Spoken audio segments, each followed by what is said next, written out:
Today's episode is sponsored by the Guided Cycles.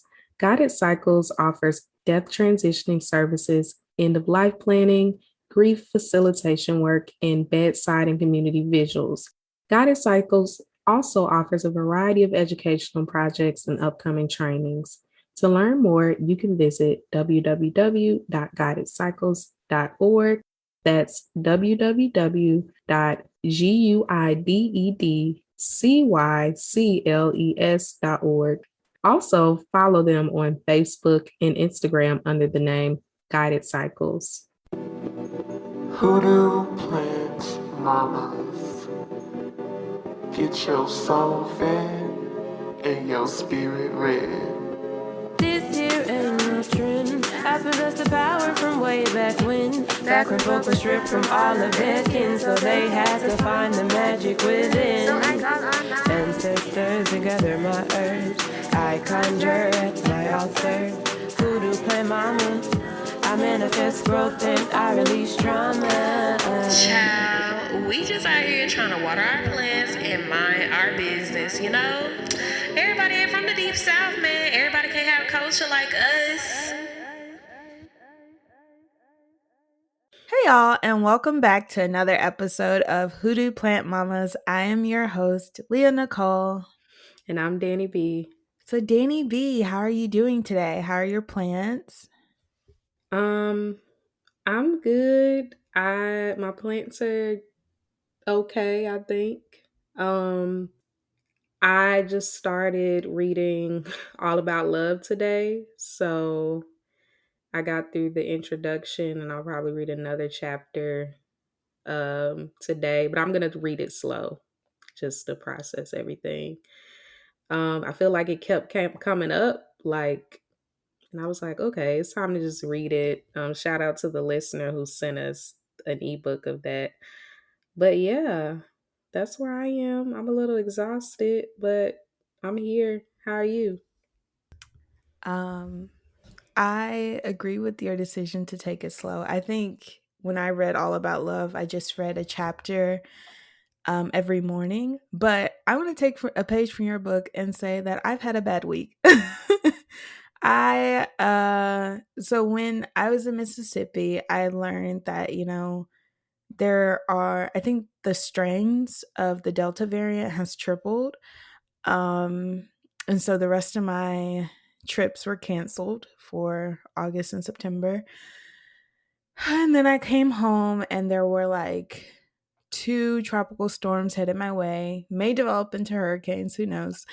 And then I got like 5 rejections in a week last week, and I took it very hard. I cried for like 3 days straight. And I think this is a good episode to talk about that because we're talking about grief. Like, I am just so annoyed with people who are like, oh, these bad things happen. Just get over it. Just keep moving. Just keep pushing. And I'm like, no, can I just feel terrible for a second, please? It very much reminds me of my nephew when he was like 7 or 8. He did that to me and he was like, he was angry. My sister said something to him. He was angry and he was like, TT, I just want to be angry right now. And I'm like, oh my God. But yeah, it was triggering because it reminded me of how, when I was a child, I wasn't allowed to be angry. I wasn't allowed to have these big feelings. And yeah. And so, yeah, it's just making space for those feelings. How my plants are doing. My money tree is dying. I don't know what happened to it. The leaves started falling off. I put it outside to see if outside would fix it, and the trunk is like rotting.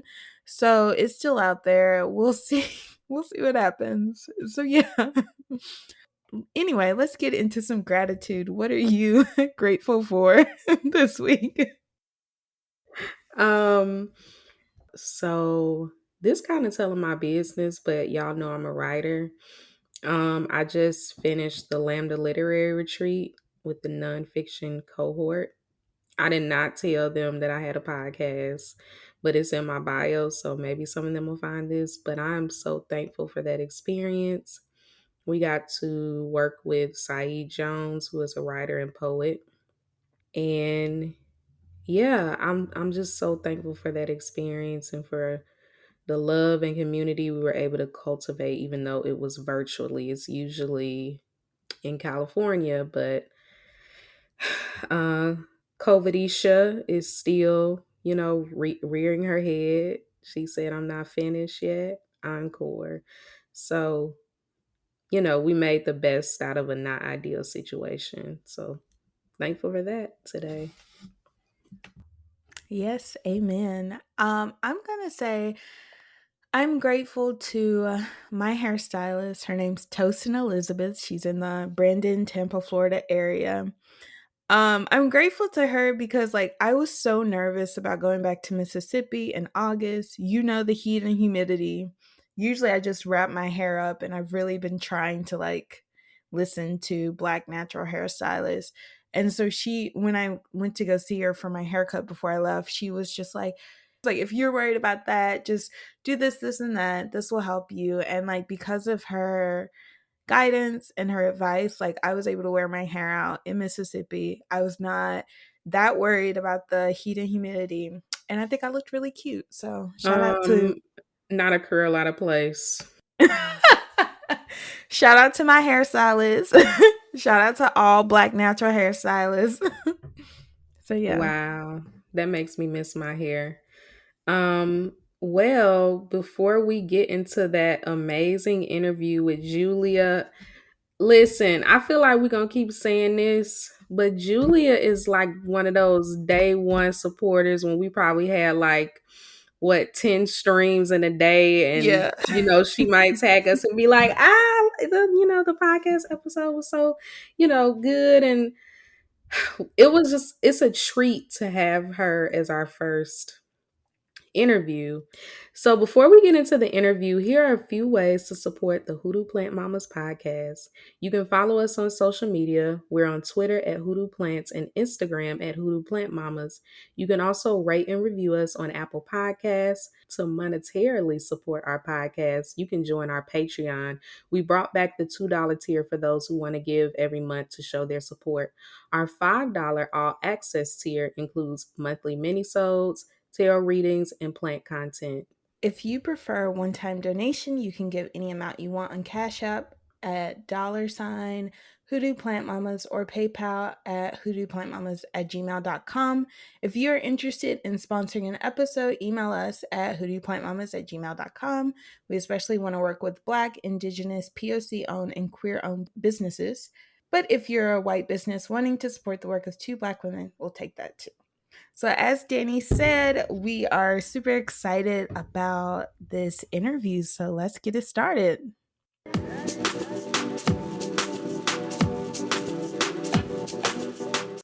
So, today we are joined by Julia Mallory, who is the author of Survivor's Guilt. Julia, would you like to introduce yourself? Sure. Thank you so much, Leah and Dani, for having me. I am Julia Mallory, writer, poet, creative. I work in a variety of disciplines. I think poetry is my first creative love language, and storytelling is the main, I guess, vehicle that I elect to do my work in the world. Today, we wanted to talk to you about your latest book, which is Survivor's Guilt. And so we wanted to know, is there anything you would like to share about what the book is about? So Survivor's Guilt is it is about generational grief. It crystallizes my experience as a child loss survivor. My oldest son, Julian, it's been 4 years since he joined the Ancestors as a result of gun violence. And I, as a writer, it's like, oh, okay, I know I'm going to write about this. But I didn't expect to really connect it like across the generations. And then the book came out at the end of 2019. And then very quickly, the next few months, who would have known that we would have been in the throes of monumental loss?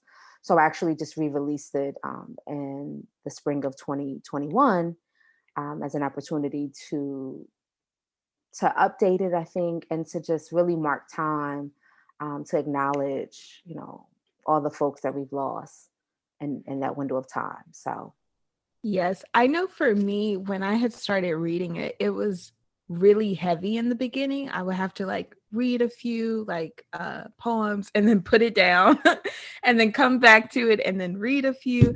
So I wonder what it was like to write that. Like, did you have a similar experience writing that? Was it super heavy? that's an interesting question. And so I do realize, I think as an author, I think I might have somewhat failed my folks because I really should have put like a warning on it. People, I get that a lot. Like people are like, "Oh, girl, I love it, but I just couldn't read it straight through." And I'm like, "Oh my gosh, definitely, please don't read it straight through. Like it's definitely something that you have to take in doses and let it breathe." Um, but for me, honestly, I don't really know where I got the strength to write the book. I just started writing it, and I think for some reason I was able to kind of switch to a more technical feeling, like I'm getting this thing done. I'm sharing these stories. um the first go round didn't feel as heavy to me in getting the work out. um I don't know, it was almost like I was outside of myself. So the experience itself, the first go round, did not feel, it didn't overwhelm me. If I'm honest, it didn't overwhelm me. Well, I'm glad you said that because I actually, this wasn't even a question I wrote down, but it just came to me. So when you mentioned how you felt like you were outside of yourself, and it had me thinking about like rituals where people do like writing rituals. I used to do this thing where I would light like a candle, Mhm. and then like some of my short stories, that's how I felt. Like I don't remember writing this, but I wrote it. So do you have any sort of like, was there a ritualistic process when you were writing this, or did it literally just come and that was just that? I think it just came to me, if I'm honest, like, because I think if you read the book, and I say that survivor's guilt, the first thing I was trying to write is not what I ended up writing. And so that process felt really daunting, trying to extract these stories or mine these stories that were just not interested in coming through me. So that felt a lot harder. My writing rituals, to be honest, um, I don't really have a lot, like really just to sit down and write. Like the work just comes to me and I let it flow. There are some times where I'm like, oh, I'm about to write something that feels exceptional. Let me light a candle, let me put some water out, let me, do a little smoke clearing or something. But that's so rare. Like I have to be honest, this is very rare. Um, and that is a sure sign that I'm feeling a little stuck. Um, because I have to be honest, when the words are coming, like I don't need all that. I can just lay in the bed and write on my phone. Like if the work is just there, it's just there. I love that you say that because I find that a lot of people want to know writers' rituals, and I feel kind of guilty because I don't have one. I'm just like, sometimes words come in my head and I write them down. I don't have like a set ritual. I don't like get up at a certain time. I don't write a certain amount of days. I don't do this thing. It's just like words come to me and I write them down. That's it. I think definitely respect, folks do what they have to do to feed their work. Um, but for me, it really is just the biggest ritual is to be honest about when the words are present and to find a place to put them. So, okay, I want to start with this prose piece, which is in conversation, I think, with survivor's guilt. I think it was so timely for me because I had been thinking about like grief beyond death. Because when people write about grief, when they're talking about death, even though I have experienced deaths, but I haven't experienced a death that caused me like this deep grief, although I have experienced that type of grief that people talk about. And I kept trying to understand, like, maybe this isn't grief because I was always associating it with death.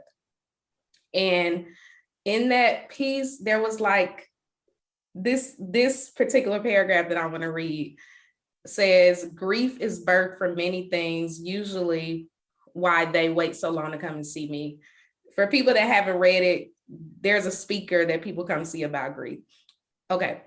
can't understand why their heart is so heavy over people still breathing on this earth. I had a woman come see me about losing her job. Turns out she hated the job, but the job was a reminder of how far she had come. She needed to mourn the parts of her that needed the identity she associated with the job. And I was just like, damn, like, because it like the whole thing was just like felt affirming that grief is so like layered.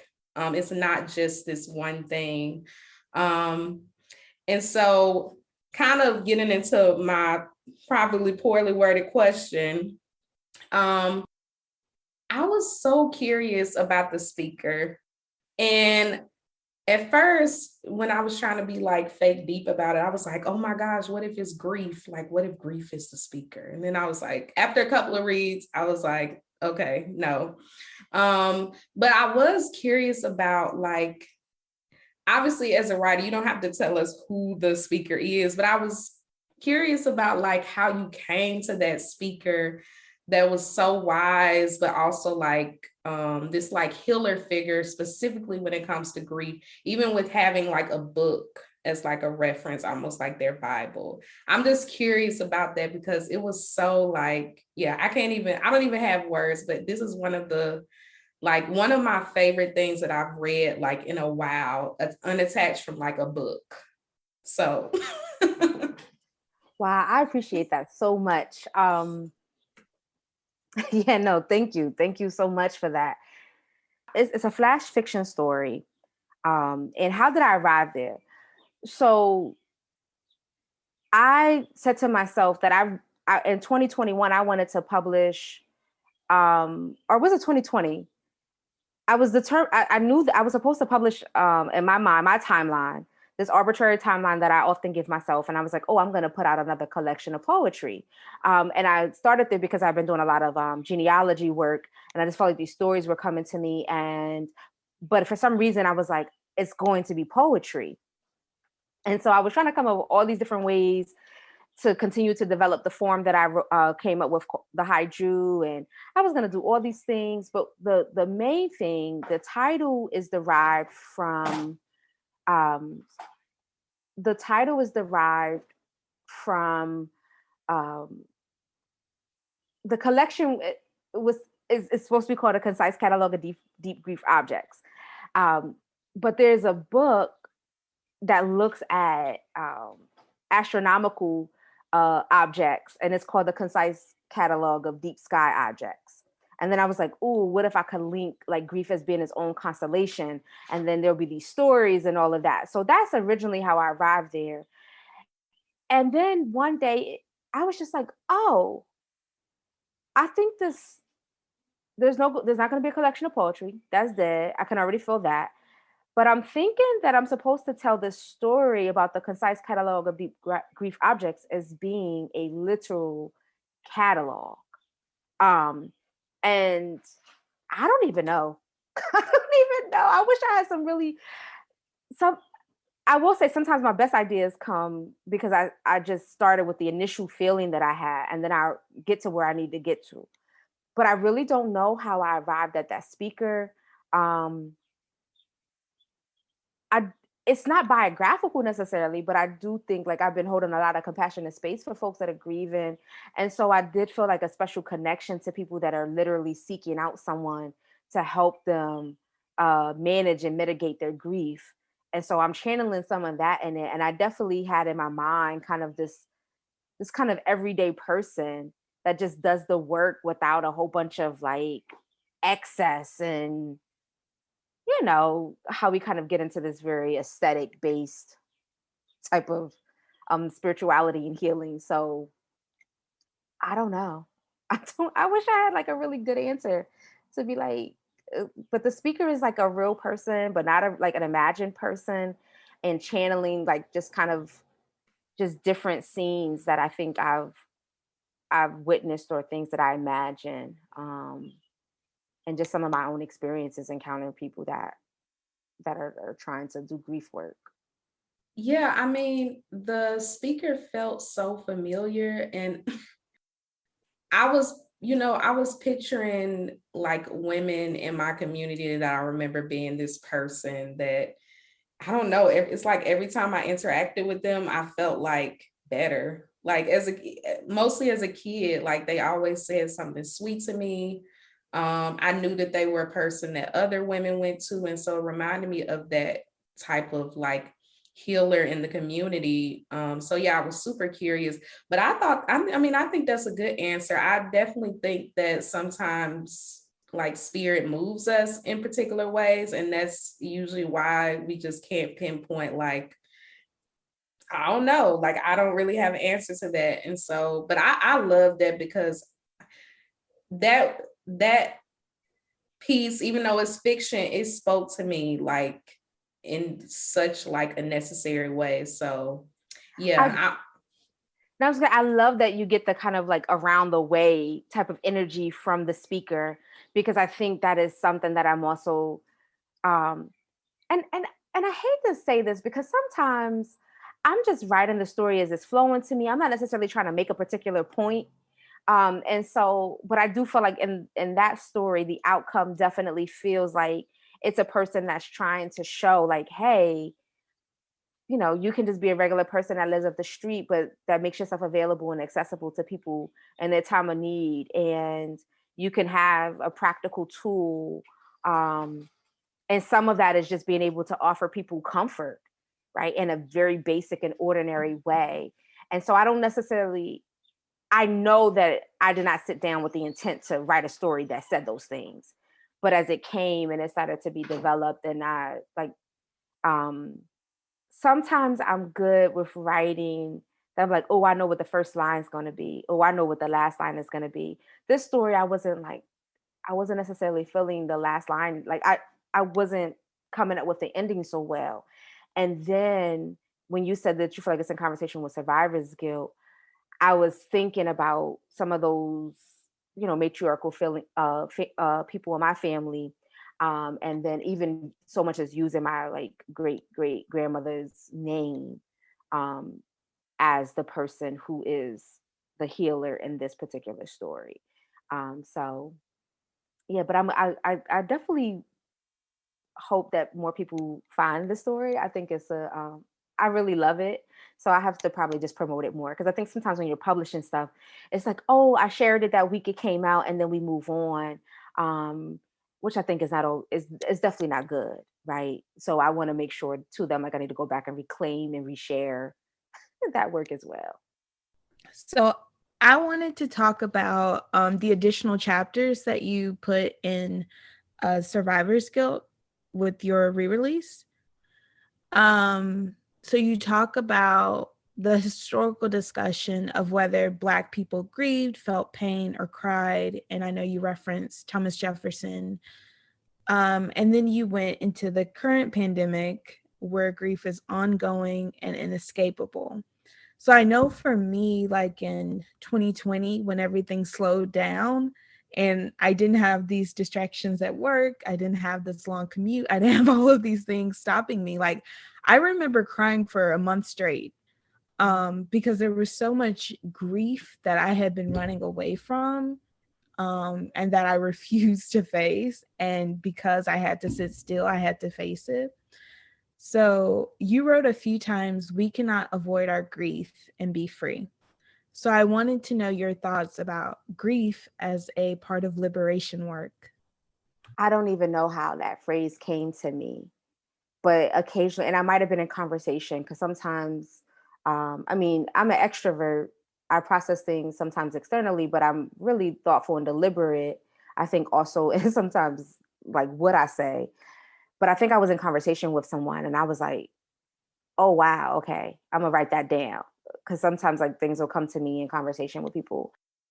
Um, but I think for me, like we saying we can't avoid our grief and be free. I think, and I just released a story too about reflections on Juneteenth about how grief work is also freedom work. And one of my creative cousins, she says, Eris Smallwood, she says that Black people, we have to reclaim our Black ass emotions, because there's so much and I hate to, I mean, I know I went so far as to Thomas Jefferson, I think just because he specifically said that our griefs are transient. He specifically used that language.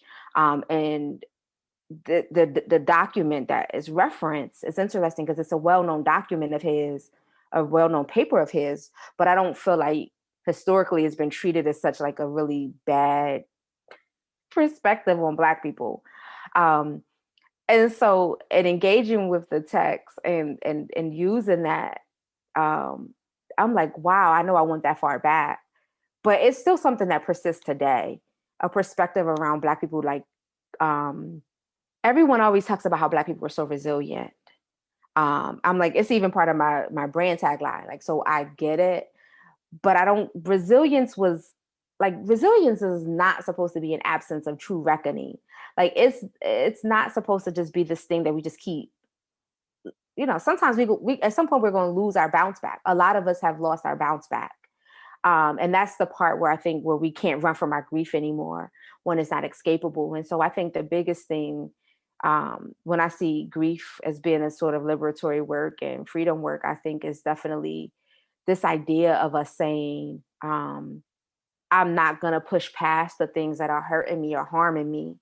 I'm going to say, ouch, right? Like I'm going to advocate for myself and the people around me. And this is not to say that obviously Black people are already doing this, but I do think, you know, I realized like as I was, parenting um, at a pretty young age, and I was like, oh, I didn't want to be a strong Black woman. Like that was something that I knew I did not want to be.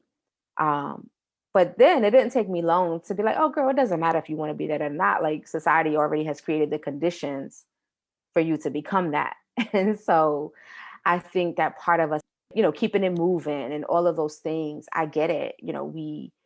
Because sometimes the loss is so pervasive that we're just like, okay, I don't have time to stop and engage it all. So I try to also come at this from a very shame-free perspective because Black people to me didn't just wake up one day and say, oh, yes, I want to be grief avoidant. Yes, I want to hide and bury my pain. Like, that's not what happened, right? It's just literally, it's so many conditions that are commanding our attention and trying to figure out how do you tend to yourself. And I know now the new terminology and phrasing and all of that about being vulnerable. And, but we are very much in a world where, and I talk about this in survivor's guilt, where our grief can still very much, and our vulnerability can still very much be weaponized against us. Right. And so at the same time, I'm always still encouraging us like to be like, okay, what is the best opening? Like, what's the best thing we can do for ourselves today, and not avoid it? I know for me, I lost my father suddenly when I was 13. I talk about this in survivor's guilt, but I knew that when my son was killed, I basically had ran out of places to go. Like all the grief that I had not processed, you know, loved ones and close friends and people who died way before their time. Um, I just knew that if like basically I felt like I was really at a crossroads, and it was like, if you don't handle this, it's going to handle you, and you're probably not going to make it. You're probably not going to survive this. So I had ran out of places to go as far as grief was concerned. So with Black people and saying that, grief work is a freedom work, it really is too. Like, yes, we can get the degrees, we can get the education. And a lot of us, because myself included, capitalism makes it feel like material possessions is also like supposed to be a type of freedom. So for like, it's supposed to bring a certain type of peace. And I'm not gonna like disavow that, because the reality is like, I'm not one who like, oh, money doesn't fix things, because we have real problems in capitalism that require money. So I get it, right? But I think a lot of us, we get to a place where we're like, oh, I got the degree, I got the car, I got the relationship, I have the kids, all the things that I thought were on my list, in the absence of true healing work. And then we realize like, why is my soul still unsatisfied? Why do I still feel untended to? And so that's why I'm saying, like, how can our pursuit of the things outside of ourselves, like alongside taking care of ourselves, particularly about grief, like mourning the ending and beginning of things. Because even when we are acquiring these things, sometimes this means we also had to let something else go. And I just found like when I really started paying attention to my grief and also being in community with people that and we're intentionally talking about grief, I'm like, oh wow, there's so many nuances that we never talk about.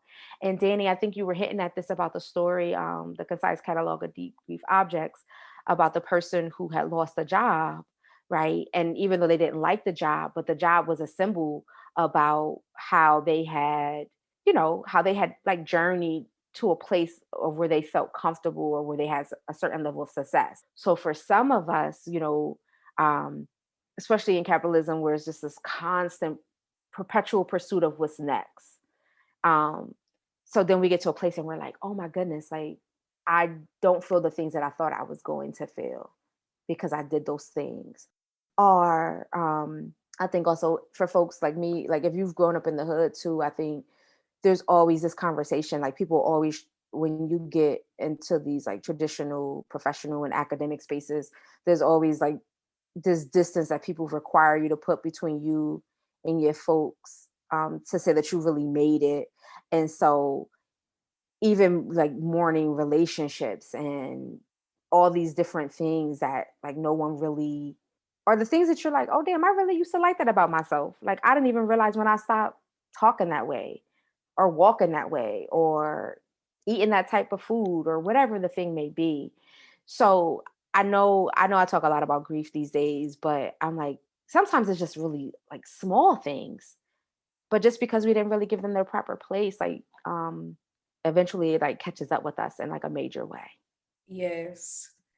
So I'm over here like I'm gonna have to journal after this discussion because yeah.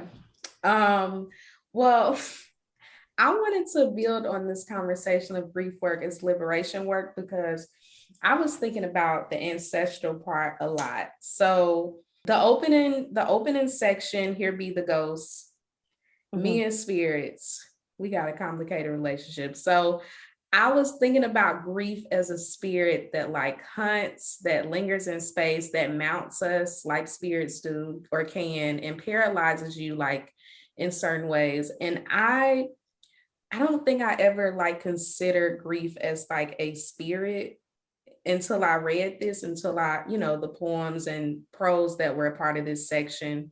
But that thing to me, I felt like I seen it coming up in several ways throughout the book. But then I got to ancestors in the archives, which that last line, I am collecting my dad, like I think I closed the book for a minute. Like I closed it and I was like, just exhaled. I was thinking about ancestral work and collecting our dead, but then that how that might be in conversation or in relationship to grief.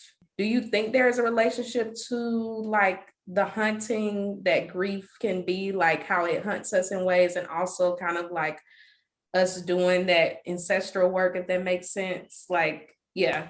And thank you for the layers, because as y'all notice, as you probably have noticed, I'm not a person that, like, I'm always trying to get it to the heart of all the nuance. So I'm not a person that does like a lot of like fast answers. So I appreciate like the deliberate and intentional like way in which you're trying to find a cohesive thread, to make it more coherent to folks. But I feel so at home in this in this interview. So if y'all might have noticed, like one of the many quotes in the book says, it's grief speaking, and it says, "I'm sorry we had to meet like this." And so I typically see grief as kind of, oh God, almost like a necessary inconvenience, so to speak. Like our grief is there because loss creates chaos, and our grief is there to help us try to identify and work with, and transmute the chaos. So I see grief as kind of this spirit, like kind of like that classic horror movie trope where like they have like this doll or something and they keep trying to get rid of it, but when they're like the people come back, it's like still on the, you know, it's because I actually have a short story that's like set up similarly called Perishable. um but like it's like, okay, here's this spirit of grief that's present, and people don't want to claim it. It's like, oh, it's not mine, right? But every time you come, it's like on your front porch. Next thing you know, it's somewhere in your house. um and I'm of the mind that grief is not going to leave us, so it's better for us to like to treat it like the visitor that it is. And instead of like, if we can invite it into our spaces, it's like, okay, I have a room for you, grief. Here's a place where I can put you, so that you're not, you know, being chaotic in my entire house. Here are the things that you need, right? So that you're not drinking my favorite juice, so that you're not using, you know, my favorite towels. Like, I've already set you up. I've given you the attention that you needed. I've talked to you to ask you about why you're here on this visit. And you have the tangible things you need. And it's not that grief is going to go away, but then I believe you developed a relationship with your grief. So when you can recognize it, when you can understand that it's cycle, you know, it's cycles in your life, you can understand, like I said, even why it's even present. For a lot of us, right, we keep acting like we don't know why the grief is there. We like, you know, we've walked past it on the front porch and we've like kicked it into the hedges. We've put it in a plastic bag, put it inside of a plastic bag, put it inside a plastic bag, try to put it at the bottom of the trash bin, and you come back and it's still there. Like, grief can endure. Like, so for me, I definitely see it as a type of spirit that is present. And I think the ancestor piece comes in. Oh, this is where it kind of gets a little layered, because I think survivor's guilt in this iteration is really chronicling like a certain type of generational grief. And I think we talk about breaking generational curses, which sometimes I think curse is such a strong word. Like, sometimes it's like there's some things that happen to your people, like, but you know, we talk about breaking generational curses. And I'm like, some of that is one, like, you know, we come from some people who possibly didn't get a chance to grieve, right? And so some of that is like rectifying that situation. And then some of it is like, it's like, yes, enslavement, right? But then that's like, okay, maybe in the 40s and 50s. So I think that part of that reckoning, acknowledging our ancestors' presence in our life, is also like, what are some of the things that we still need to make good on? Like, what are some of the losses that we need to acknowledge? There is African filmmaker, first name Blitz. He has a film, I think it's called The Burial Kojo. And in his interview in a Scene magazine that's put out by Black Star Film Fest, he talks about like sometimes even trying to figure out like, are these my memories? Or like, you don't even know like if these are your grandmother's memories that you might be experiencing. And so I think about like, if we don't acknowledge our grief and our people's grief, right? Because we talk about, oh, you can carry things in your DNA. Well, like, the loss is there too. Like, you're gonna feel that. So what is it like? What does it look like for us to just be like, let me look a little bit more closely at this. Like, who are these people, right? And then survivors go, you know, I talk about how my great great grandmother, you know, all in a year's time, she lost a husband, she lost like a 3-year-old child, and lost a pregnancy at 6 months. And so I'm just like, even when you just know those things, just like, okay, wow, like, what does it look like? You know, how did she move on? Did she, you know, what was her grieving process like? So I come from people who can obviously, as Lucille Clifton, you know, call, you know, Black and going on women. Like, I know that I can go on, but I think part of it is like, we don't want to just go on. Like, we want to be well too, right? And so I think look into our ancestors, and what is our responsibility there? Because like I told you about the piece that I just wrote about, um, about grief work being also freedom work, you know, June Jordan says some of us did not die. And so we owe something big to the, you know, to the folks that are still among us. But I think we often think of something big as like a big car, a big job, a big house. But what if something big is one of the things that has been relatively inaccessible to us, and that is being able to be fully human and saying, like, ouch, Black people hurt and we in pain, and I need some time off, I need some time away, I need resources so that I can do my grief work as well. When I describe grief as kind of being the spirit that kind of returns to us over and over again, I'm absolutely thinking about Lucille Clifton, her set of poems, you know, talking about the visitation from her mom, and you know, she describes that in a series of work called "The Light That Came to Lucille Clifton," and one of the lines in there, she says, you know, the truth is furiously knocking, so you know, you might as well open up the door, my child. And that's how I feel about grief. Like, grief is furiously knocking. Like, we might as well let it on in, because either way, like, it's coming in, right? Like, it possesses the power to find an opening. Um, and so that's that's absolutely how I feel about grief, and definitely look a lot to Lucille Clifton's work around it. So, a lot of what you have been saying has deeply resonated with me. I know when I was younger, I used to deny myself grief a lot of times because I was like, oh, someone else needs me. Someone else needs me to be there and to be this and to be that. And it just got to a point where it was, yeah, I got up against a wall and I had no other choice but to deal with it. And so for me, what was helpful was therapy. I did talk therapy and then I did EMDR. But I know for a lot of Black people, therapy is not accessible or helpful. So I was wondering if you know of any ways, any accessible ways that Black people can process their grief. Oh, so the therapy, and it's funny. My first session before I left the hospital when my son was transitioning, um, a good friend of mine helped me set up a therapy appointment, and that first appointment was actually with a EMDR therapist. And so I think, yes, therapy continues to be relatively inaccessible for folks, whether it's affordability or just finding the right practitioner. Um, I think there are like these therapeutic modalities, and talk therapy could be one of those.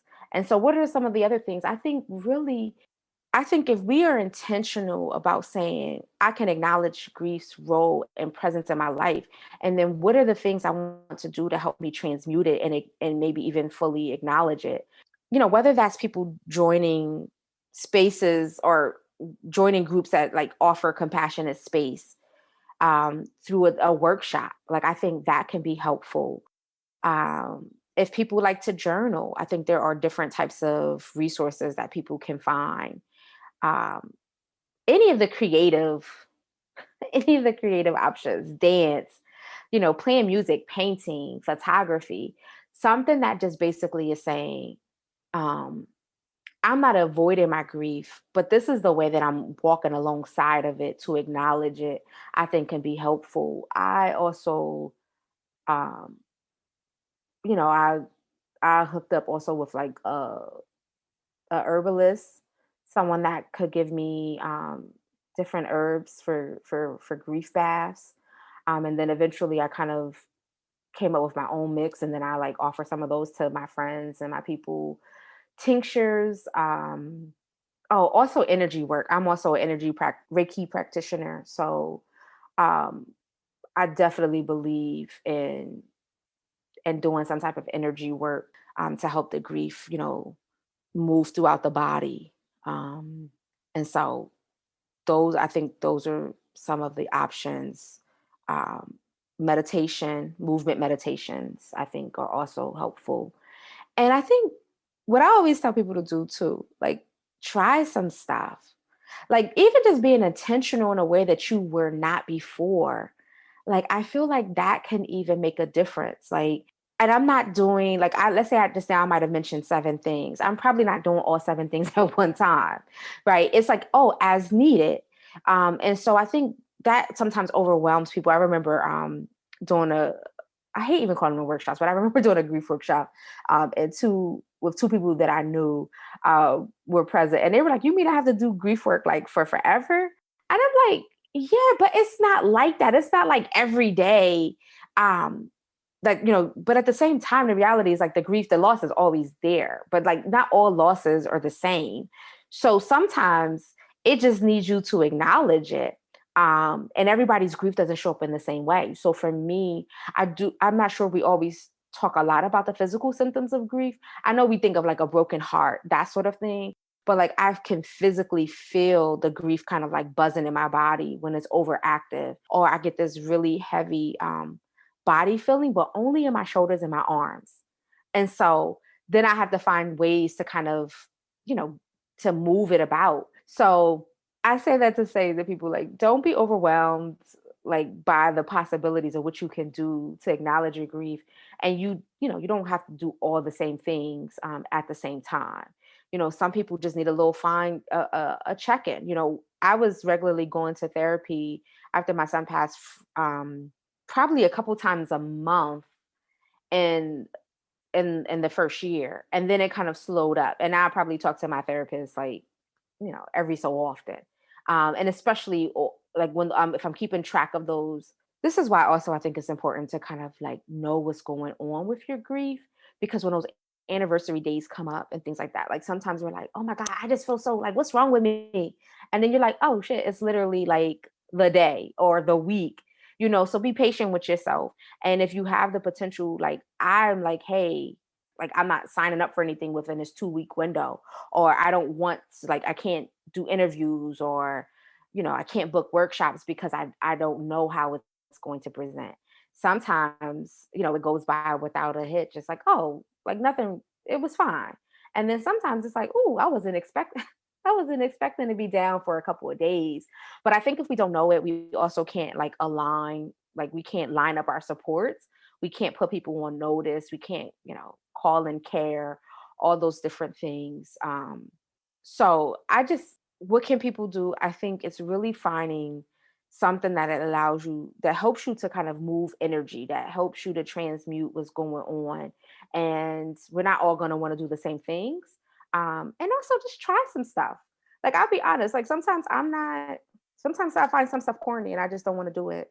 And so I just not gonna put myself in that space. Like, it's certain like energies or certain way people talk. I'm like, oh, I don't want to do that. That seems cheesy.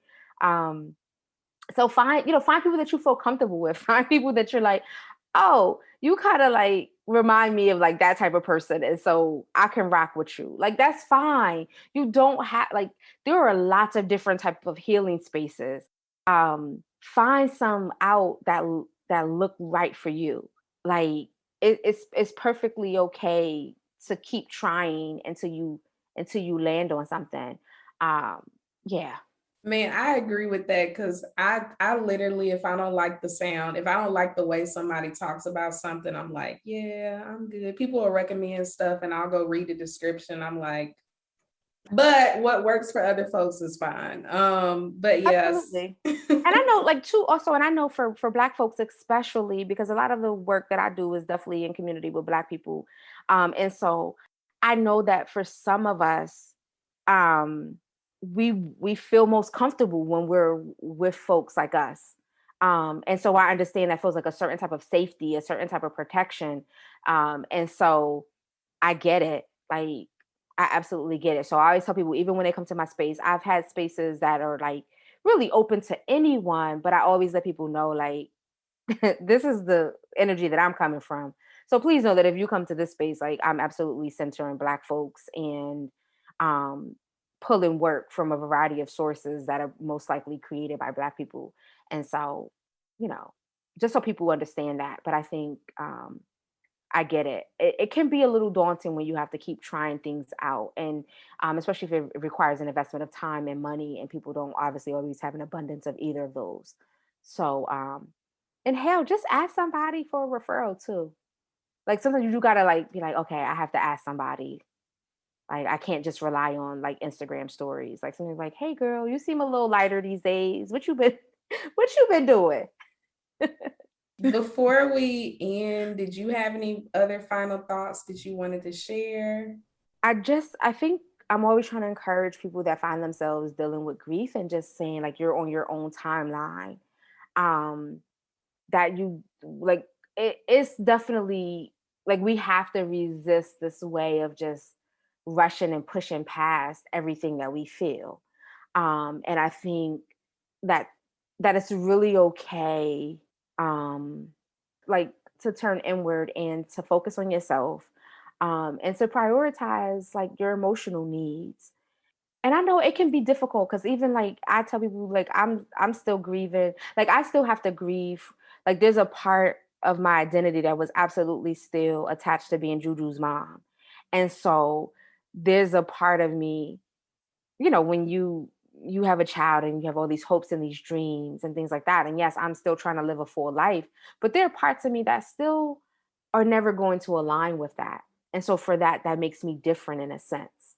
And so it's okay. I know we like to think of kind of like healing being this one-time event, and I read all the books, went to therapy 5 times, and you know, went on a spiritual trek across East Africa, and now I'm healed and cured. And sometimes it's just not that simple. And so just be patient with yourself. And just know that you can also still very much have a full life despite having loss. Um, and I think that too often we only see it as either or. And I think just the last thing I want to say, Leah, you had mentioned something that you said, oh, I used to, when people were grieving, I was like, okay, I like basically you were their go-to and you were showing up for folks. And I know that a lot of us have been raised to think that like that is a cure, right? Helping other people in their time of need is supposed to fix what's wrong with us. But I think that has like created certain imbalances, in our relationships. And so I'm saying too, you you are your best self, um, when you are in tune with what your healing needs are. And it doesn't make you selfish to prioritize that, because you literally model for other people how they can also be well. Um, and so you don't have to feel like it's okay to take care of yourself first. Like I think philosophically we all know, oh gosh, I have to put my oxygen mask on first. Can't pour from an empty cup. Um, but a lot of us are just like out here without cups, splashing water on people, and it's really okay. It's really okay to take care of yourself. And I know we have a lot of guilt around that. Like especially I think Black women, Black feminine presenting folks is like, we're just so worried about being caught selfish and not helping people out, and people are counting on us and we carrying the generation on our back, and oh my goodness. But at some point we model for the world how to treat us by how we also treat ourselves. And that absolutely, I think, extends to being able to adequately grieve, um, and let folks know when we need care, and being open and receptive to receiving that care. So I'll leave it, leave it at that. Amen. We didn't talk a lot about the child loss because it was so much more layered than just that. And I think sometimes with books and authors, like people like to focus on like the most traumatic thing instead of like taking it as the whole that it is. But I did want to say that like I really appreciated the way you wrote about children, and particularly from the perspective of a parent. And even the ways that you grieve the shifts in the relationship, not only when you lose a child, but also like when they become a teenager. And I was thinking about that in relation to like I don't have children, but from the perspective of someone who has had the very extreme shifts with my parents, with my parent relations, it made me think about how to explore that grief. Like there's a certain grief when that shift even happens, like as a child, when your parents are dealing with whatever set of issues they're dealing with. So I think that was another component in the book that I was like I really resonated with. So I just wanted to share that as like a final note. for myself. No, thank you. Yeah, I definitely. I think part of the grief too when you're a child, like, and when you're like, oh, my parents really got some things going on. Um, I think like just thinking back to that, like when that kind of innocence is shattered, and just like, damn, it's a little hectic over here. Um, and so yeah, no, I definitely I try to speak with some honesty and clarity around like Julie and I relationship, but just like normal teenage stuff too. I think it's just it's part of those phases that I think we all go through, and I guess we all don't go through it because I definitely see some people on Twitter who say like, oh, I can't relate to my kids still want to be around me all the time, and I'm like, oh, that's awesome. So I think it's not everyone's experience, but I try to capture you know what that feels like in real time, and then just even your kids having an identity outside of you, and that moment when like things don't align about expectations, and so I think also being a young parent, you know motherhood like really grew me up because I just felt like I had a certain responsibility to make sure that my kids um had a certain type of life, even if I didn't always succeed in that space. But I think yeah, no, it's definitely. I'm glad I'm glad you appreciate that part of the book. Yeah. So my final thoughts is I just want to thank you for joining us today. I love everything that you wrote about. I think it's so important to remind Black people that grief is necessary too. I know we both follow the Nap Ministry, who talks about rest, and how important it is for Black people to rest. But I also think that, like you wrote, it's so important for Black people to grieve too. We have so much to grieve. Yes. Um, and oftentimes we deny ourselves of that because we feel like we have to be everything to everyone else instead of being there for ourselves. So thank you for that. Thank you. All right. Well, I guess that's the end of the show. So thank Yes. you so much, Julia, for coming and talking to us.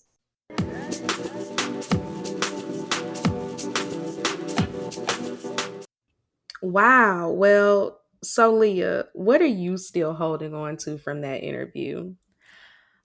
Julia dropped so many gems. I remember when I was going back over this episode to try to find something to promote it, I had like 4 different sound bites to choose from. But I think the most important is like, we have to make time for our grief, or our grief will make us make time for it. And whether that's like, if it is therapy or writing or dance or singing or just something to like release and to feel your feelings, like you have to do it. You have to feel your feelings. So, what about you? Honestly, that's been dragging me since we talked to her. And of It course, was a grief. drag. Yeah, and grief has been coming up with almost everybody. I've also taken away, just kind of to build off that, because you kind of took mine, is that grief is not just like attached to death, which means it's a lot of stuff that we aren't, we don't understand it as a loss. And so we aren't allowing ourselves to grieve. Um, yeah, that's really what I've been thinking about a lot. Like, making that space to grieve properly and recognizing that there's it's beyond just death. We're all grieving collectively what we lost in 2020, which is some kind of normal, some facet of whatever normal is. I don't really think a lot of us were living very normal lives, but there has been there's still been a loss of like the idea of what's normal and what's not. And so yeah, and now we're, especially in a place like Mississippi, it feels like honestly reliving a nightmare again because it's like, is everything going to shut down again? Am I going to be alone all the time again? You had to cancel trips here. So, yeah, letting myself sit with the grief, letting it flow through me. Go read the book, y'all. You have to. Yes. It's so good. Yes. I am glad you brought that up because I did love, I believe it was in their short story Hmm. about um the woman who lost her job that she didn't even want, and her having to grieve that, because I think about that too. Like, there's so many things that we're grieving right now. I know you were just at Lambda Literary, and last year I did Vona virtually, and it was beautiful, but I remember crying for like 3 days right after it because I was like, I can't be around people, I can't touch people. I'm going to be back in my home alone with my cat. Um so yeah, it's just a lot of grief all the way around.